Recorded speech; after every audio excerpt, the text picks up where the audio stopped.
안녕하십니까. 한반도 안보전략연구원 원장 윤창룡입니다. 오늘은 우크라이나 전쟁은 언제 끝날까를 한번 말씀드려 보도록 하겠습니다. 러시아가 우크라이나를 침공한 지 6개월여가 지났습니다. 전쟁의 파급 영향은 유럽의 지정학적 판도를 바꾸고 있을 뿐만 아니라 전 세계적인 에너지난과 식량난을 야기하며 전 인류를 고통으로 몰아넣는 대재앙이 되고 있습니다. 우크라이나에서만도 수만 명이 사망하고 1,000만 명이 넘는 난민이 발생하는 등 최악의 인도적 참사가 벌어지고 있고, 이 시간에도 양측은 우크라이나의 동남부에서 치열한 공방전을 벌이고 있습니다. 이 전쟁은 언제쯤 끝날 것인가? 결국 이 전쟁의 열쇠를 쥐고 있는 사람은 푸틴 러시아 대통령과 젤렌스키 우크라이나 대통령, 그리고 바이든 미국 대통령이라고 할 수 있습니다. 러시아의 푸틴 대통령은 우크라이나 동부의 돈바스 지역과 남부 지역을 점령한 현 상태에서 전쟁을 종식시키려는 의도가 거의 없어 보입니다. 현재의 전황은 푸틴이 처음에 목표의 하나로 내세웠던 돈바스 지역 러시아인 보호라는 목표는 어느 정도 충족시킬 수 있으나, 핵심 목표였던 우크라이나의 탈군사화와 탈나치화에는 크게 모자랍니다. 4만 명이 넘는 사망자를 낸 희생과 스웨덴과 핀란드가 중립적 지위를 버리고 나토에 가입한 지정학적 손실에 비하면 대가가 너무 초라합니다. 더욱이 푸틴은 나토와 미국 등 서방이 부과한 초강력 경제 제재를 이겨내며 에너지와 식량을 활용한 역제재로 러시아의 위상을 마음껏 과시하고 있어 현재 매우 고무적인 입장에 있습니다. 여기에 더해 유럽 최대의 원자력 발전소인 우크라이나의 자포리자 원전을 점령하고 체르노빌 사태를 훨씬 능가할 수 있는 방사능 재앙 협박 카드를 만지작거리고 있습니다. 푸틴이 8월 16 모스크바 국제안보회의 환영사에서 단국화 시대의 종말이 다가오고 있다고 주장하고, 8월 24일 러시아군 병력 수를 101만 명에서 115만 명으로 늘리기로 하는 대통령령에 서명한 것은 공세를 더욱 강화하려는 의도의 다름 아닙니다. 최근 차량 폭발로 딸을 잃은 푸틴의 우크라이나 침략의 멘토이며 브레인인 9944가 두기는 딸의 연결식에서 딸은 러시아 국민과 러시아를 위해 숨졌다. 우리가 지불해야 하는 엄청난 대가는 최고의 성취와 우리의 승리로만 정당화될 수 있다고 주장, 러시아가 승리할 때까지 전쟁을 계속해야 한다고 촉구하였습니다. 쇼이구 국방장관도 민간인 희생을 고려하여 전쟁의 속도를 일부러 늦추고 있다며 목표를 달성하게 될 것이라고 강조하고 있습니다. 우크라이나의 입장은 어떠한가?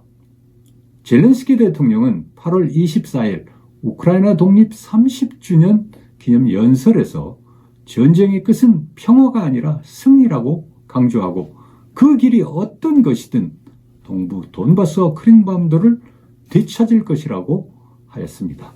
돈바스 지역은 물론 2014년 러시아에 점령당한 크림반도의 탈원 의지까지를 거듭 밝힌 것입니다. 러시아가 점령한 남부 헤르손 지역에서 대대적인 반격 작전을 펼치고 있습니다. 젤렌스키 대통령은 그 어떤 휴전에도 반대하고 있는데, 휴전은 러시아의 재무장과 군사력 보강의 기회만 줄 것이라는 생각을 가지고 있습니다. 젤렌스키 대통령으로서는 정치적으로도 돈바스 지역과 남부 지역을 러시아에 내어준 채 휴전을 받아들일 수가 없습니다. 나토 가입 추진이라는 정책적 결단이 러시아의 침략을 불러왔기 때문입니다. 전쟁을 막지 못했다는 책임은 물론 대규모 인명피해와 난민 발생에 대한 책임에서 결코 자유로울 수도 없습니다. 그러나 젤렌스키 대통령과 우크라이나 국민의 의지가 어떠하든 미국과 서방이 지원을 중단하면 우크라이나는 오래 버티지 못할 것입니다. 그러면 미국은 어떠한가? 바이든 미국 대통령은 지난 8월 24일 우크라이나에 29억 8천만 달러, 우리 돈 약 4조 원 규모의 추가 군사 지원을 하겠다고 발표하였습니다. 미국은 지난 6개월간 우크라이나에 무려 106억 달러, 13조 4천억 원에 달하는 군사 지원을 제공하였습니다. 바이든이 이번에 발표한 지원 규모는 역대 최대 규모입니다. 지원하는 무기 종류도 대전차 미사일 등 순수 방어용 무기에서 고속기동 포병 로켓 시스템, 즉 하이마르스 등 점차 공격용 무기로까지 확대되고 있습니다. 특히 이번에 지원할 무기에는 대공 방어 시스템을 비롯해 소형 무인기 요격 체제와 레이더 등 우크라이나의 중장기적인 자체 방어 체계를 갖추게 하는데 중점을 두고 있습니다. 이는 결국 미국이 이번 전쟁에서 러시아가 승리하도록 내버려두지 않을 것임을 의미합니다. 미국 내 여론도 우크라이나 지원에 찬성하는 여론이 다수입니다. 최근 발표한 미국 내 여론조사에 따르면 우크라이나에 직접 참전하는 데는 반대 여론이 훨씬 우세하지만 응답자의 53%가 모든 러시아군이 우크라이나에서 철수할 때까지 미국이 우크라이나를 지원해야 한다고 대답하였습니다. 유럽도 헝가리 등 일부 국가를 제외하곤 미국의 입장과 크게 다르지 않습니다. 러시아의 에너지 공급 차단에 따른 유럽인들의 고통이 극심하고 경제적 피해도 엄청나지만 스톨텐베르그 나토 사무총장의 말처럼 러시아가 승리하게 놔둬선 안 된다는데 대체적인 컨센서스를 이루고 있습니다. 스웨덴과 핀란드가 중립 노선을 포기하고 나토에 가입하였으며 영세 중립국인 스위스조차도 대러 경제 제재에 부분적으로 동참하고 있습니다. 여기에는 우크라이나 다음에는 자신들이 러시아 침략의 대상이 될 수 있다는 공포심과 히틀러에 대한 체코의 주데텔란트 할양이 결국 제2차 세계대전을 불러왔다는 역사적 교훈에서 비롯된 것입니다. 이상의 우크라이나 핵심 전쟁 당사국들의 입장과 러시아와 미국의 전쟁 수행 잠재력을 고려해 볼 때 전쟁이 단기간에 끝내거나 휴전에 도달할 가능성은 매우 희박해 보입니다.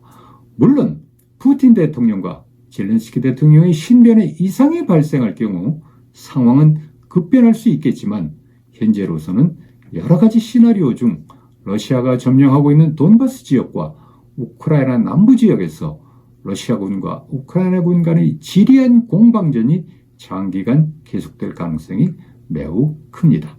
이러할 경우 푸틴은 상황을 반전시키기 위해 자포리자 원자력 발전소에서의 사고 유발과 전술핵 사용 등 극단적 선택을 할 가능성도 배제할 수 없다고 봅니다. 경청해 주셔서 감사합니다.